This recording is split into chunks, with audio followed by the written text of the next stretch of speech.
Génesis capítulo 43 y tengan sus Biblias ahí abiertas en esos tres capítulos, 43, 44 y 45. Un pasaje que es extenso en su narración, pero es una sola narración, es un solo relato, y vamos a presentarlo esta mañana como la Escritura fue revelado originalmente en un solo relato. Para que usted vaya situándose en el pasaje en donde nos vamos encontrando. Este relato tiene 7 escenas y vamos a estar viendo cada una de estas escenas de una forma hilada que nos vaya llevando en el mensaje que encierra todo el relato. Pero voy a pedir toda su atención para ir avanzando en este escenario. Sin embargo, es importante para poder comprenderlo mejor y poder captar esta escena, poder entender el contexto anterior. Ustedes recordarán que vimos la semana pasada acerca del primer viaje que hizo los hijos de Israel, los hijos de Jacob, a Egipto. Eso es lo que vimos. Pero para entender este pasaje todavía más, necesitamos entender que hay 3 escenarios de fondo que van a servir de una manera muy importante para la comprensión del pasaje de hoy. Esos 3 escenarios de fondo es primeramente el relato completo de la historia de la redención que comenzó específicamente en esta parte de la Biblia, en Génesis capítulo 12. O sea, tenemos que remontarnos a la promesa de Dios hecha a Abraham. Capítulo 12, versículos 1 y 2 y al 3, por ahí se acuerda que el Señor le dijo a Abraham: haré de ti una gran nación y en ti serán benditas todas las familias de la tierra. Eso es parte de lo que necesitamos considerar cuando vamos a estudiar este relato, porque no está separado de esa gran promesa, aunque hayan pasado muchos años. Bueno, ese es el primer escenario. Luego hay un escenario intermedio, que es el comienzo de la historia de José. Este escenario viene un poquito más cercano al pasaje que vamos a ver hoy, pero sin perder la promesa que Dios le hizo a Abraham. Ahora hay que entender la situación en la que se encuentra José y sus hermanos, previo a que él haya sido llevado a Egipto, vendido por ellos. Este escenario segundo nos muestra cómo había una mala relación entre José y sus hermanos, tanto que la Escritura dice que no podían hablarle pacíficamente, le odiaban prácticamente a esas alturas. Luego tenemos un escenario inmediato, que es que después que lo vendieron y se deshicieron de él, haciéndole pensar a su padre que había sido muerto por una fiera, ahora ha venido una hambruna sobre la tierra. Y esto ha abarcado no solamente a una nación, sino a toda la tierra, como dice la Escritura, y de alguna manera amenaza la promesa de Dios, primer escenario. Amenaza la circunstancia o cambia la circunstancia que ellos tenían con José, su hermano, en malas relaciones, porque ahora la vida de la familia está en riesgo. Y la promesa de Dios de una gran nación, pues ¿cómo se dará si mueren de hambre? Pero no solamente eso, el ambiente actual, para llegar ya al punto del pasaje de hoy, es que ya hicieron un viaje. Y en la necesidad de ir a Egipto por comida, pues entonces se hicieron los preparativos, llegaron allá y se encuentran con José, su hermano. Pero ellos no lo reconocen, José sí lo reconoce. Y entonces, cuando lo reconoce José, los interroga y entonces los acusa de ser espías en aquella tierra.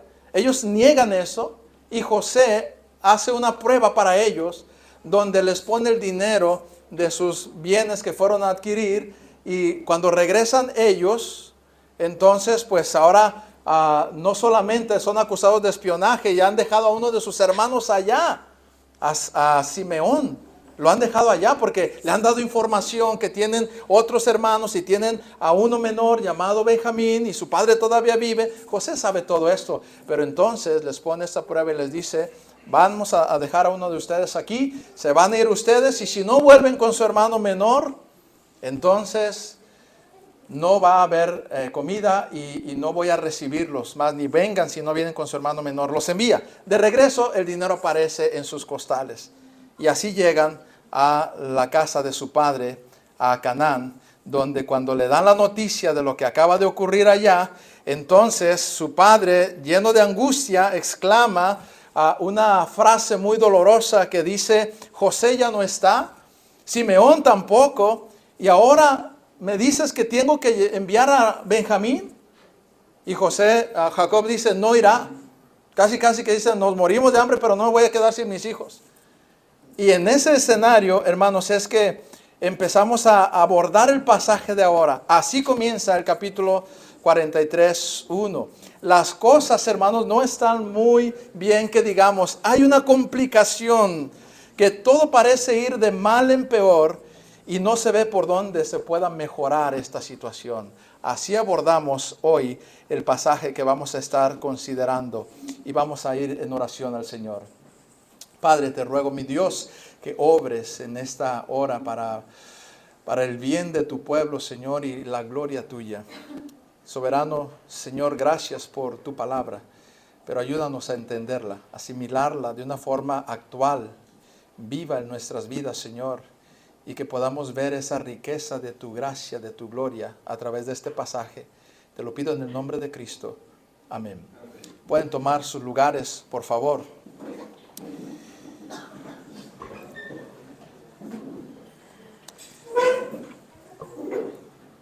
Yo recuerdo, hermanos, entre algunos otros recuerdos de la congregación, en lo largo que el Señor me ha permitido pastorear, algunas que otras ocasiones donde me permitió ver el Señor cuando tocó las vidas de algunos de ustedes. Y pude ver de muy cerca cómo el Señor les hizo tan clara la promesa de salvación, de sustento, de poder, de gracia, de misericordia, que era visible que creían aquella promesa. Y yo recuerdo, varias historias que pudiera mencionar, muy impactante para mí, cuando el Señor alcanzó a Ciro, al hijo de nuestro hermano Felipe, el día que se convirtió. Y pude ver cómo después de haber escuchado el mensaje claramente, encontrarse con el Señor esa tarde, su rostro cambiar de actitud, de semblante, de los ojos, la forma de pensar, era diferente. Una cosa era clara, él creía la promesa de salvación de Dios, creía la promesa de perdón de sus pecados. Creía que en el Señor estaba completo, tanto que ese día, hermanos, un perro le había mordido cuando llegó a la casa para un discipulado. Y venía afligido y distraído por eso. Cuando se encontró con el Evangelio esa tarde, se le había olvidado que el perro lo había mordido. Y su actitud de allí fue diferente, yo lo noté, yo lo vi. Y yo espero que hasta el día de hoy él pueda estar claro de lo que recibió esa tarde. Pero también, hermanos, es una realidad que por más que nosotros nos hemos encontrado con el Señor y hemos escuchado su promesa de salvación, su promesa de santificación, su promesa de provisión, con el paso de los años puede olvidársenos por causa de las pruebas constantes en las que nos involucramos o el Señor permite que nos involucremos. Y llega un punto donde va a pasar lo mismo que está pasando en este escenario, donde las cosas se complican tanto, hermanos, que parece que no hay salida y entonces nos preguntamos, ¿en dónde está la promesa de Dios? ¿En dónde está la provisión que Dios me dijo que tendría y que no faltaría? ¿Dónde quedó para Abraham y los descendientes de Abraham, ahora específicamente a los hijos de Jacob, que las familias serían benditas en ellos? Que haría una gran nación si están a punto de desaparecer por la gran hambruna que están atravesando. Pero hermanos, justo en esos escenarios es donde se puede ver obrar al Dios soberano y misericordioso en armonía con su fidelidad y sus promesas. Y entonces es cuando se resalta desde la oscuridad de las pruebas la luz de la provisión de Dios. La providencia de Dios a través de las pruebas es el título del mensaje. La providencia de Dios a través de las pruebas. Porque Dios cumple sus promesas, tú no debes temer a las pruebas. Porque Dios cumple sus promesas, tú no debes temer a las pruebas. En primer lugar, hermanos, aunque la prueba sea muy grande, ese es el primer escenario que vemos. Aunque la prueba sea muy grande, te vas a encontrar con pruebas que te rebasan, que van más allá de tus circunstancias y poder económico y la salud y lo que tú puedes hacer en tu familia, porque es muy grande esa prueba. Vemos ahí en el capítulo 43, del 1 al 15, este escenario donde comienza justo diciendo, el hambre era grande en la tierra. Jacob, sus hijos y sus nietos están a punto de morir de hambre. Jacob se ha resistido en ir de regreso por más comida porque pues las cosas allá no quedaron muy bien. Y por donde lo vea, la prueba es grande. Se pueden morir si van y se pueden morir si se quedan. Pero finalmente Judá convence a Jacob de que envía al niño con él y que se va él a Egipto y que él se hace cargo y se hace responsable. Y un dato muy interesante aquí, entre paréntesis, hermanos, es que Judá es la primera persona en la Biblia, humanamente hablando, es la primera persona en la Biblia que se va a poner en lugar de otro, que se va a ofrecer en lugar de otro. ¿Y saben de dónde viene el Señor Jesucristo? De Judá. Un dato interesante, que queda ahí en el relato nada más para una aplicación. Pero finalmente dice, pues yo me hago cargo de él, yo te doy garantías. Estoy en los versículos del 8 al 9 del 43. No vamos a ir leyendo todos los pasajes porque es muy extenso. Les invito a que ustedes lo repasen, lo lean, o espero que lo hayan leído antes. Pero Jacob dice finalmente, está bien, ve.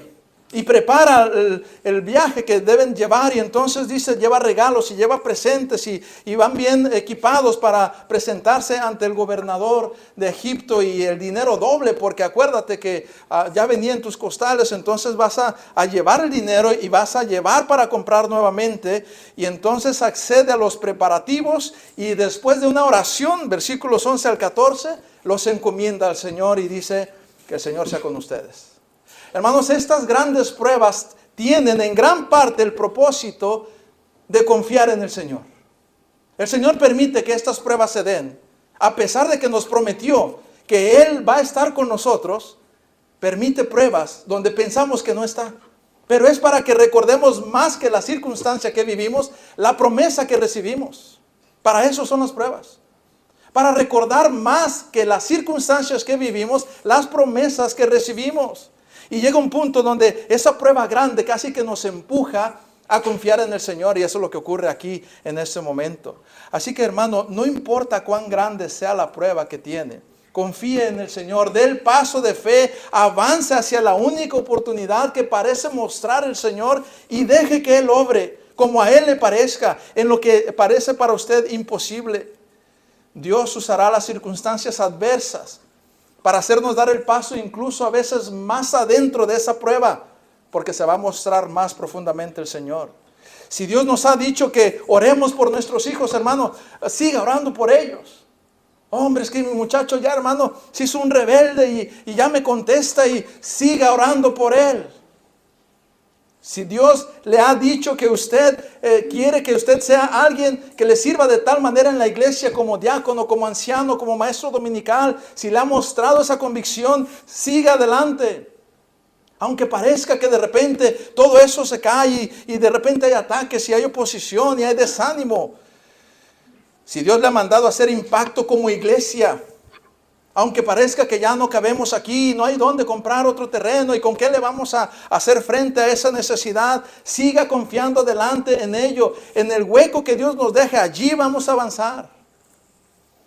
Si Dios le ha prometido, hermano, que se va a manifestar en su familia, que Él ha estado con ustedes y que quiere usar a su familia, no baje la guardia, siga varón de casa, presentando como sacerdote del hogar a Cristo, a sus hijos, a su esposa, haciendo el altar familiar, no baje la guardia, aunque a veces sea bien difícil y que no parezca por dónde. A ver, que el trabajo, que falta de tiempo, que la salud, que las cuentas. Usted siga adelante, que el Señor nunca nos dejará. Aunque parezca, hermanos, que sus promesas cada vez están más lejos a nuestros ojos. Recuerde, Señor, recuerde lo que el Señor le dijo en aquella ocasión. Porque el Señor cumple su promesa, aún a pesar de las pruebas, por medio de las pruebas. Así llegaron a Egipto, hermanos, y se presentaron a José. Así llegaron en esta primera escena, con una prueba grande. ¿Y ahora qué va a suceder? ¿Le van a creer la historia del dinero misteriosamente aparecido en sus costales? ¿Le regresarán a su hermano que quedó allá preso y volverán aún con Benjamín de regreso? ¿O los encerrarán allá? Hay veces, hermanos, que esa grande prueba nos pone en circunstancias que se podrían complicar más y eso a veces nos detiene para avanzar. Pero aún así hay que correr el riesgo. Aún así hay que confiar en el Señor. Hermano, ninguna prueba, por más grande que parezca, va a superar la promesa de Dios dada una vez a sus hijos. Y usted y yo debemos de avanzar en esa dirección. Pero ahí están los hijos de Jacob, corriendo ese riesgo. Tienen que poner en marcha lo que el Señor les ha dicho que hagan, lo que les ha abierto en las puertas que les ha indicado. Porque Dios cumple sus promesas. Tú no debes temer a las pruebas. Número 1, dijimos, aunque la prueba sea muy grande. Pero pasamos a la segunda escena. Número 2, aunque las pruebas se multipliquen. No solo aunque sean muy grandes, pero hermanos, a veces la prueba grande todavía se va a multiplicar. Mire, la llegada a Egipto, lo que les va a esperar. Estoy en el capítulo 43, versículos 16 al 25. Ellos llegan con la angustia del hambre sobre la tierra. Note eso. Ellos llegan con la angustia de su hermano prisionero. Ellos llegan con la angustia del dolor de su padre que los espera si es que no los dejan regresar con sus hermanos. Ellos llegan con la angustia de que les crean la historia del dinero que se les había extraviado o que apareció allí en sus costales. Ellos llegan a un lugar extranjero y todas estas cosas que he mencionado son pruebas que se multiplican y nos aprisionan y no nos dejan ver la promesa de Dios, hermanos. Pero usted y yo debemos recordar la promesa de Dios aunque las pruebas se multipliquen. ¿Cuántas veces nos vemos así en nuestra vida cotidiana? ¿Cuántas veces, hermanos, nos encontramos que apenas salimos de una para entrar en otra? Y como decimos, nos llueve sobre mojado. Y no vemos la salida. Y ya no sentimos lo duro, decimos, sino lo tupido. Y decimos, ¿dónde está la promesa de Dios? Si yo le quiero echar ganas, si yo estoy tratando de hacer las cosas bien, pero por donde me muevo hay un obstáculo, por donde me muevo se complican más las cosas. Hermanos, así como ellos están llevando esta vida, tratando de salir adelante y tratando de hacer lo que su padre les dice y subsistir en sus fuerzas, parece que todo se está complicando. Y con todo y que son creyentes, así como nosotros, hermanos, que somos cristianos, y que creemos en este Dios que predicamos y nos sabemos textos y compartimos a veces con otros, y cuando nos convertimos, nadie nos paraba. Pero en la hora de la prueba y de la multiplicación de las pruebas, es muy fácil que se nos olvide. Es fácil que se nos olvide y que no veamos lo que Dios está haciendo en medio y a través de las pruebas. ¿Qué pasa cuando se encuentra en esa situación, hermano? ¿Cuántas pruebas tiene ahora mismo? Véalo en su vida y se dará cuenta que probablemente está en esa segunda escena que estaban los hijos de Jacob. Donde esa prueba grande no solamente quedó allí, pero ahora se está multiplicando. Pero cuando llegan a Egipto, con todas estas pruebas que los están presionando, viene José, ve a Benjamín con ellos y wow, Benjamín tenía años que no lo veía y quizá pensó que nunca lo volvería a ver. Y entonces en esa impresión él instruye a sus mayordomos para que le preparen un banquete a sus hermanos. Y él se retira de ahí. Estoy en el versículo 16. Pero fíjense cómo es uno cuando viene esta bendición. Pues ellos no se la creen tan fácil. Ellos hasta tienen sospechas. Y ellos creen que a lo mejor los van a llamar allá aparte para esclavizarlos o castigarlos. Y algún plan están tramando contra nosotros. Traen la conciencia cargada. Vienen y hablan con el mayordomo de José y le explican. Todavía ni les han pedido cuentas, pero así es, hermano, cuando uno está más atribulado por las pruebas que por la promesa de Dios. Vienen y confiesan y dicen, pues mira, es que nosotros no tomamos el dinero, ya venía en nuestros costales y no sabemos cómo llegó ahí. Están dando cambio de más, ¿no? Pero dice este mayordomo, no se preocupen por eso. El dinero yo lo recibí intacto. Su Dios les habrá bendecido a ustedes allá, pero eso no tiene que ver conmigo, ustedes tranquilos. Y tendemos a no creer, hermanos, cuando en medio de la prueba el Señor nos da un respiro. Tendemos a no creer. Pero hermanos, el Señor no es que se complazca en probarnos y hacernos sufrir. Es que por medio de ello está cumpliendo sus promesas y es necesario que pasemos por algunas de estas. Y Él sabe hasta qué medida y qué punto. Él no dejará que seamos tentados más de lo que podemos resistir, aunque se compliquen y multipliquen las pruebas. Parece que las cosas están mejorando porque cuando les asegura que no hay ningún problema, que recibió su dinero el capataz, entonces luego libera a Simeón y entonces ellos dicen, ya, qué padre, ahora ya tenemos a nuestro hermano de regreso. Dios les da un respiro.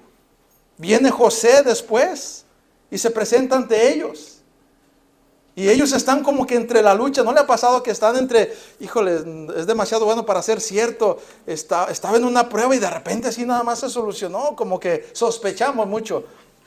Es incredulidad a veces. Cuestionamos la gracia de Dios. Porque Dios cumple sus promesas. Tú no debes temer a las pruebas. Aunque la prueba sea grande. Aunque la prueba se multiplique. Y aunque las pruebas se estabilicen. Eso es lo que está ocurriendo ahora. Y digo que las pruebas se estabilicen porque la siguiente escena podría hacerles pensar a ellos, como muchas veces lo ha hecho con nosotros, que se acabó el problema, que ya todo ahora va a ser calma, que ahora sí, ya no tiene por qué padecer uno nada y entonces bajamos la guardia completamente. Hermanos, confiar en las promesas de Dios no tiene que ver con las circunstancias, tiene que ver con la confianza en Dios. Tiene que ver con quién es Dios. Y debemos confiar en sus promesas en la prueba y en la estabilidad. Porque lo que ahora van a percibir en un instante es una calma, una estabilidad, un aquietar de las aguas turbulentas. Porque José regresa y ha preparado un banquete, el almuerzo con sus hermanos y los llama a todos allí. Estoy en el versículo 26 al 34. Y cuando él se presenta con sus hermanos, entonces ocurre algo bien interesante. Sus hermanos se inclinan hacia él, se postran hacia él. De una forma tan natural. Nadie les dice, hey, cuando venga, póstrense porque si no se muere. Ellos lo ven y reconocen que ese es el gobernador. Saben la autoridad que tiene y se postran y lo reconocen en esa autoridad y saben qué está ocurriendo. Se está cumpliendo la promesa de Dios. La palabra de Dios. Y ellos ni lo ven. Hermanos, así es muchas veces en medio de la prueba no vemos lo que Dios está haciendo porque somos tan de mente chiquita que vemos solo lo que nos acontece a nosotros y no vemos el plan de Dios obrando más allá de nosotros. Aunque a veces nos esté usando para cumplir su propósito. Y aquí se acaba de cumplir aquella maravillosa promesa que le había dado a José y José a sus hermanos. ¿Quién diría que estos lo harían de esta manera? No se habrían imaginado que un día voluntariamente reconocerían a José y lo están haciendo. ¿Quién diría, hermanos? Hermanos, ¿sabe qué es esto? ¿Quién diría que usted un día se convertiría al Señor? ¿Quién diría? Y un día estaría adorándole. Aquí metido en la iglesia, lo que tanto criticaba, cuán rebelde que era, cuán blasfemo en algunos casos. Contumaz, huyendo del Señor. ¿Quién diría que voluntariamente, al sentir la presencia del Señor, cada domingo usted se postra en su corazón y reconoce al Rey de Reyes y Señor de Señores? Por la gracia de Dios, porque hay un plan que Él está llevando a cabo en medio de las pruebas. Muchas de esas razones por las que usted se convirtió fue porque Dios usó pruebas. Muchas de las maneras que Él trabajó con su vida para que se convirtiera y traerlo a sus pies fue a través de pruebas. Y gloria a Dios por esas pruebas. Porque el Señor las usa y cumple sus propósitos. Para que en el nombre de Jesús se doble toda rodilla de los que están arriba en el cielo y en la tierra y debajo de la tierra. Y toda lengua confiese que Jesús es el Señor. Usted y yo confesamos eso ahora voluntariamente. ¿Quién diría eso, hermanos? No los están obligando ahora a los hermanos de José a hacerlo. Por la gracia de Dios se cumplen las promesas de Dios. Pero cuando se las platicaron antes no querían nada. ¿Cómo somos, hermanos? Pero eso lo podemos ver en medio de las pruebas que el Señor nos permite. Lo más glorioso, hermanos, es que Cristo es nuestro Salvador. Y que ahora podemos nosotros reconocer esa autoridad. Y con gozo nos postramos ante Él. Pero cuando José, volviendo a ese escenario, hermanos, de forma local, ve a su hermano Benjamín, se siente tan abrumado por el afecto que le tenía, que no puede contenerse y está a punto de llorar. Tiene que salir corriendo y llorar en privado y regresar otra vez a la escena con sus hermanos. Y lo sigue sorprendiendo. Esta compasión que tiene José también es una característica que refleja el carácter de Cristo, que se compadece aunque estemos en medio de pruebas. Y como vimos la semana pasada, esas pruebas tienen un propósito, pero en medio de esas pruebas el Señor se compadece de nosotros. Y viene otra vez y sigue sorprendiendo a sus hermanos y los sienta por orden de edades. Y a Benjamín le sirve una porción 5 veces mayor que a los demás. Y todos están contentos. Y qué gran respiro. Hay paz otra vez. Qué glorioso es encontrarse con el Salvador, hermanos. El Señor nos da calma de repente en un día de 7 de tribulación, uno en el día del Señor, o en la semana, o un minuto de una hora, o una hora de un día, o un día de la semana, y el Señor nos da refrigerios y respiros, y nos gozamos en ello, y alabamos a nuestro Señor. Debemos recordar ahí la promesa de Dios. No nos está dando ese respiro porque lo merecemos, es porque Él nos dio una promesa. Porque Dios cumple sus promesas. Tú no debes temer a la prueba. Aunque la prueba sea muy grande, aunque las pruebas se multipliquen, aunque las pruebas se estabilicen. Y avanzamos al siguiente escenario.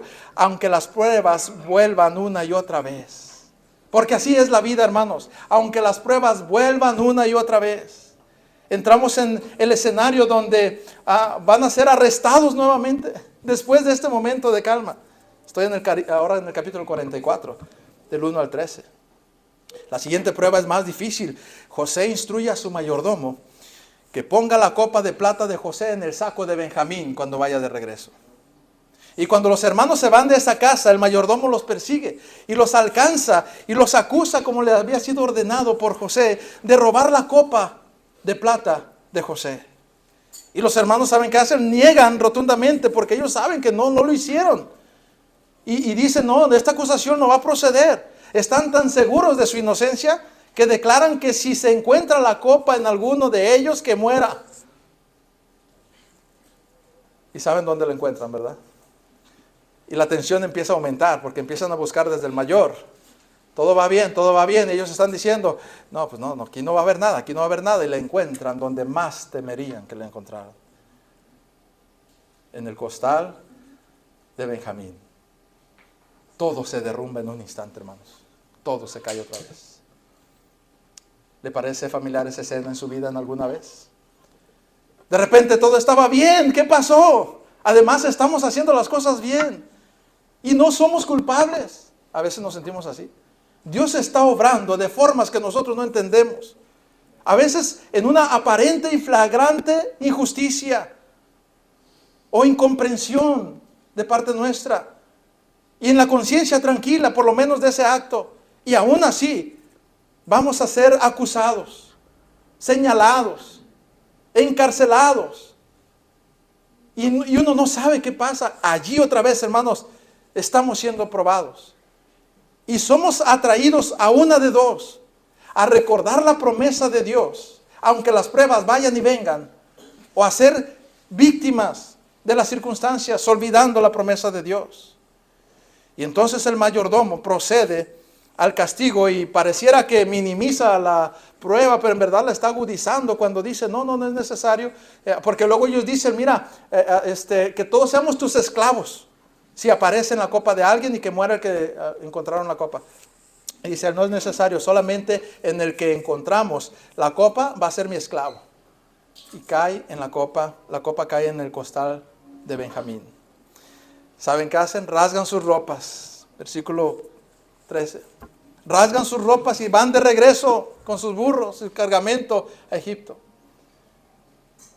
Qué duro, hermanos, cuando parece que todo se derrumba, todo se cae, todos los planes que teníamos, íbamos bien. ¿Qué pasó, Señor? ¿Qué estás haciendo en mi vida? Es que ya no entiendo, ya no sé qué hacer. A ver, Señor, ¿cuántas veces sentimos esto? Y ahí vamos, cabizbajos, derrotados. Tendríamos que recordar la promesa de Dios, pero estamos sumergidos en la situación que estamos viviendo. Pero hermanos, las pruebas en nuestra vida tienen el propósito de hacernos mirar, de buscar, de clamar al Dios vivo, único, soberano, que tiene la solución de todos los problemas y que nos ha hecho una promesa. Debemos buscar a este Dios porque Él tiene la salida. Y las muchas veces que entramos en esa situación, el Señor lo que hace es hacernos pasar por la prueba. No desaparece la prueba, pero nos hace pasar por ella recordándonos su promesa. Tenemos, hermano, la palabra profética más segura, a la cual hacemos bien en estar atentos como a una antorcha encendida. Y eso es lo que Dios nos ha dado para atravesar la prueba, cualquiera que sea. Porque cuando la consideramos, nos recordamos que Dios nunca nos ha dejado y nunca nos dejará. Y eso es suficiente para seguir adelante en medio de esa prueba. Por más que haya habido una gran prueba y luego se multiplicaron y luego vino la calma y volvieron las pruebas, porque de eso se trata la vida. Porque Dios cumple sus promesas. Tú no debes temer a las pruebas. Aunque la prueba sea grande, aunque las pruebas se multipliquen, aunque la prueba se estabilice, aunque la prueba vuelva una y otra vez. Y mire el siguiente escenario, aunque la prueba sea merecida. Mire por qué decimos esto. Estoy en el 44, 14 al 45, 15. Porque ahí, hermanos, en esto de aunque la prueba sea merecida, es cuando José se revela a sus hermanos. Y van a recordar todo lo que pasó antes. Y la conciencia de ellos otra vez los va a acusar. Y van a caer en cuenta que merecen todo lo que está pasando. Y cuando llegan, pero vamos a ver la escena un poquito más lentamente. Llegaron a la casa de José. Y Judá ofrece que todos sean esclavos de José. Y que dejen ir a Benjamín. Y José, al igual que mayordomo anteriormente, dice, no. Con que se quede Benjamín, nada más eso. Todos los demás son libres. Pero ¿cómo se van a ir? ¿Sabe qué está haciendo Judá en voz de todos? Están queriendo pagar sus culpas. Porque saben que son culpables, porque saben que merecen. Por eso digo que este punto señala, aunque la prueba sea merecida. Porque es ahí donde el diablo nos dice, pues sí, ya ves. Es que esto que te está pasando es porque te lo mereces, como si al pagarlo estaríamos libres. Y así no funciona la gracia de Dios, hermanos. Aunque la prueba sea merecida, Dios cumple su promesa. Dios va a ser fiel a su promesa. Su gracia es mayor que nuestros pecados, que nuestros errores. Y entonces en el escenario se ve esa gracia de Dios a través de la reacción de José cuando le dice, mira, yo soy vuestro hermano José a quien vendiste. Sí, cometiste un pecado, cometiste un error, pero en verdad esto es plan de Dios. Yo ya no tengo nada con ustedes. Ahora pues no os entristezcáis, ni os pese el haberme vendido acá, porque para preservación de vida me envió Dios delante de vosotros. En otra traducción dice, me envió adelante de ustedes para que cuando ustedes llegaran pudieran ser salvos por lo que Dios me estaba usando. Y lo que está diciendo es, sí se merecen todo eso, pero Dios hizo eso para algo mayor. Y ellos lo que están tratando de hacer es semejante a lo que el hijo pródigo quería hacer. Y lo que muchos de nosotros queremos hacer. Pagar nuestro pecado para estar a cuentas con Dios, desechando su gracia. Dios no funciona así. Él no trabaja así. Ahora, no estamos diciendo, ni la Biblia está enseñando, ni José está diciendo que no cometieron errores, que no fue pecado lo que hicieron. Lo que está diciendo es que eso estaba en el plan de Dios y que está por encima de lo que ya se pasó, que ya no hay nada que hacer allá, que ahora el Señor está derramando su gracia porque Él va a cumplir su promesa a pesar de nuestros pecados. Sí pagaron en cierta forma las consecuencias, pero no en una justicia divina, sino en una ley del pecado, en el sufrimiento y la angustia de haber pecado. Pero el Señor no los está castigando por eso. El Señor está cumpliendo su promesa y deja un toque significativo de su gracia cuando les dice, ustedes pensaron en hacerme mal, mas Dios lo volvió a bien para preservación de vida.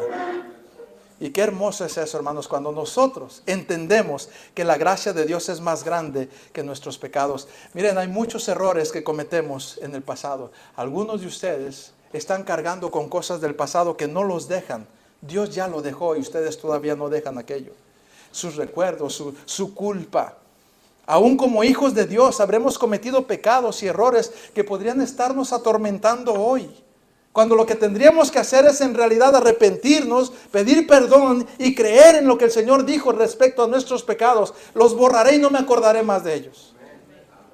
Pero no lo hacemos, hermanos, porque no hemos entendido la promesa de Dios. He aquí yo estoy contigo todos los días hasta el fin del mundo. No hemos entendido la promesa de Dios. ¿Quién nos separará del amor de Dios? que es en Cristo Jesús, Señor nuestro.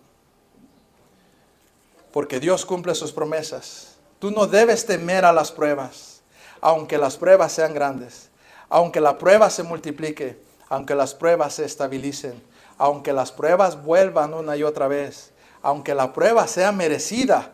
Pero mire la siguiente escena. Aunque no merezcas nada bueno. Se parece al anterior, pero es el otro lado de la moneda. Aunque no merezcas nada bueno. Una cosa es que reconocemos que merecemos las consecuencias que estamos viviendo. Y otra cosa es que no entendamos que a pesar de lo malo que somos, Dios nos bendice. Aunque no merezcas nada bueno, lo que está sucediendo ahora en este escenario, estoy en el 16 hasta el 24 del 45. Mire lo que ocurre. Mire qué maravillosa escena, cómo se vuelca ahora, no solo a decirles, mira, la prueba que están viviendo ahora, sí, ustedes merecían sufrir más que esto, pero el Señor, su gracia es más grande. Pero no solo eso, mira, el Señor nos bendice de esta manera tan maravillosa. Cuando el faraón se enteró de que los hermanos de José habían venido, él respalda la invitación de José en sus propias palabras y generosidad, con el poder que le compensa el ser el príncipe de Egipto, y les dice, lo mejor de la tierra de Egipto es de ustedes. ¿Quién hace eso, hermanos? El Señor. El Señor inclina el corazón del rey hacia donde Él quiere. Es Dios mostrando esa gracia. ¿Te imaginas lo que están sintiendo los hijos de Israel ahora? Los hermanos de José, a quien vendieron. ¿Cuántas cosas podrán estar pasando por sus cabezas? ¿Cuán inmerecidos somos de esta bendición, Señor? ¿Alguna vez te ha pasado que sabes que pecaste, que te equivocaste, que eres necio, que volviste a lo mismo y que tu conciencia no te deja? Y que has orado, pero todavía te abruma tu remordimiento y estás batallando con aquello, no quieres ni ir a la iglesia y no quieres orar y estás luchando porque sabes que eres indigno, esperando por dónde va a venir el golpe, y de repente el Señor te bendice. ¿No les ha pasado eso? El Señor lo hace. Porque su gracia está por encima de nuestros pecados, de nuestros errores. No estoy diciendo que Él solapa el pecado. Tan es así que la historia de este pasaje nos dice que pagaron ellos, no en cuanto a lo que Dios estaba retribuyendo de acuerdo a lo que hicieron, sino a la suma de sus acciones, de sus pecados, de las leyes propias. Del que se involucra en el pecado va a traer sufrimiento, dolor, pero no porque el Señor lo aplica como una forma de purificar. El Señor y su gracia es más grande que eso, y depende que más de lo que es el Señor que de lo que somos nosotros. ¿Se acuerda la pregunta que anteriormente nos hacíamos cuando el Señor nos bendice de esa manera? Es muy común que decimos, ¿quién soy yo para que el Señor me bendiga tanto? Y les digo que es una pregunta equivocada. No es quién soy yo, quién es el Señor. Porque no nos bendice por lo que somos o llegamos a ser, por lo que Él es, por su gloria, por su nombre, por su justicia. Por eso, hermanos, no es lo que hacemos lo que nos merece la gracia de Dios. Es a pesar de lo que hacemos, por lo que Dios es. Porque Dios cumple sus promesas. Tú no debes temer a las pruebas. Aunque la prueba sea grande, aunque la prueba se multiplique, aunque la prueba se estabilice, aunque las pruebas vuelvan una y otra vez, aunque la prueba sea merecida, aunque no merezcas nada bueno, y en última instancia, y la última escena, aunque todo parezca un sueño. ¿Qué es esto? ¿Cómo que aunque todo parezca un sueño? Capítulo 45, versículos 25 al 28. Y veníamos en la retroalimentación con mis hijos en la camioneta y me dice mi hija Dara, no entendí el último punto, papi. ¿Cómo que aunque todo parezca un sueño? ¿Cómo es eso? Y es que no expliqué el pasaje por tiempo, como debiera tal vez en cuanto a leer. ¿Cómo es que aunque todo parezca un sueño? Porque en realidad lo que va a ocurrir después de todo lo que los hermanos de José hicieron, de todos los años que sufrieron, de toda la angustia en sus conciencias que guardaban, de todo lo que al final se les acumuló, de esa prueba donde estuvieron al punto de la muerte, de la esclavitud, de la cárcel, de la hambruna, de todo eso, y de repente todo se volcó. Mire, 25 al 28, estoy en el 45. Mire lo que ocurre, dígame si no parece un sueño esto.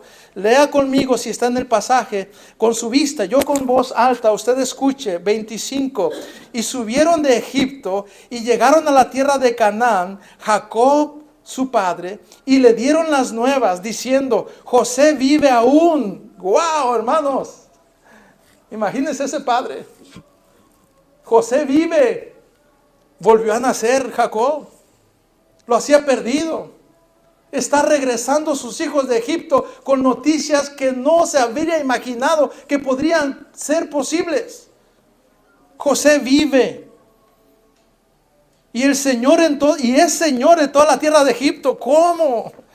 Y el corazón de Jacob se afligió porque no los creía. Y ellos contaron todas las palabras de José que él les había hablado. Y viendo Jacob los carros que José había enviado para llevarlo, su espíritu revivió. Como un sueño. De esas veces que no nos la creemos. Queremos que nos pellizquen para ver si es cierto. Hermanos, quizá algunos no han visto que estar en Cristo es como un sueño porque no han meditado lo que significa estar en Cristo. Pensar que vamos a entrar a su gloria. A pesar de lo que somos. Y seguimos haciendo. No nos la creemos. Pensar que nos ha perdonado en la cruz pasada para nosotros de pecados que ni hemos cometido todavía. No nos la creemos. Pensar lo que ha hecho con algunos de nosotros y ver a nuestros hijos y ver en dónde estamos, siendo lo que éramos. Meditar en eso es como un sueño. Leer pasajes en la Escritura que nos hacen recordar que un día vamos a estar en su presencia con toda la plenitud de su gloria para el disfrute de nosotros. Es como un sueño. Dice Efesios capítulo 1, versículos 3 al 14. Bendito el Dios y Padre de nuestro Señor Jesucristo, que nos bendijo con toda bendición espiritual en los lugares celestiales en Cristo, según nos escogió en Él antes de la fundación del mundo, para que fuésemos santos y sin mancha delante de Él, en amor, habiéndonos predestinado para ser adoptados hijos suyos, por medio de Jesucristo, según el puro afecto de su voluntad, para alabanza de la gloria de su gracia, con la cual nos hizo aceptos en el amado, en quien tenemos redención por su sangre, el perdón de pecados, según la riqueza de su gracia, que hizo sobreabundar para con nosotros en toda sabiduría e inteligencia, dándonos a conocer el misterio de su voluntad, según su beneplácito, el cual se había propuesto en sí mismo en la dispensación del cumplimiento del tiempo, así las que están en los cielos como los que están en la tierra. En él asimismo tuvimos herencia, habiendo sido predestinados conforme al propósito del que hace todas las cosas según el designio de su voluntad, a fin de que seamos para alabanza de su gloria, nosotros los que primeramente esperábamos en Cristo, en el cual vosotros, habiendo oído la palabra de verdad, el evangelio de vuestra salvación, habiendo creído en él, fuisteis sellados con el Espíritu Santo de la promesa, que es las arras de nuestra herencia, hasta la redención de la posesión adquirida, para alabanza de su gloria. Es como un sueño, en el cual vamos un día a abrir nuestros ojos a una realidad eterna y estar para siempre con el Señor. Esto será como un recuerdo de la redención, dice un canto glorioso. Y estaremos para siempre con el Señor. Y esta escena tiene la intención de recordarnos que el Señor es el único que puede cambiar lo amargo en dulce, el lamento en gozo, la tristeza en baile, la muerte en vida. Y es como un sueño cuando nosotros entendemos lo que el Señor hace a pesar de lo que somos. La providencia de Dios a través de las pruebas, hermanos. Aunque la prueba sea grande, aunque las pruebas se multipliquen, aunque las pruebas se estabilicen, aunque las pruebas vuelvan una y otra vez, aunque las pruebas sean merecidas, aunque no merezcamos nada bueno, aunque todo parezca un sueño. Porque Dios cumple su promesa. Tú no debes temer a las pruebas. Padre, gracias por esta palabra tuya. Gracias, Señor, por tu misericordia que has subido más alto que los cielos y llamamos gracia infinita. Gracias por salvar a este pecador, Señor, por traerme a tu familia, por pagar mi deuda. Porque según tu palabra, Señor, y tu promesa, es que ya hemos sido glorificados en tu presencia. Entre tanto, Señor, que pasamos un proceso, tu verdad ya se ha cumplido en la eternidad. Gracias por ello, Señor. Ayúdanos a recordar, Señor, estas promesas en medio de las pruebas cuando estamos en ellas. Bendice a tu pueblo, Señor. Ayúdanos este año a vivir por tus promesas, a gozarnos en ellas, para gloria tuya, en el nombre de Cristo. Amén. Amén.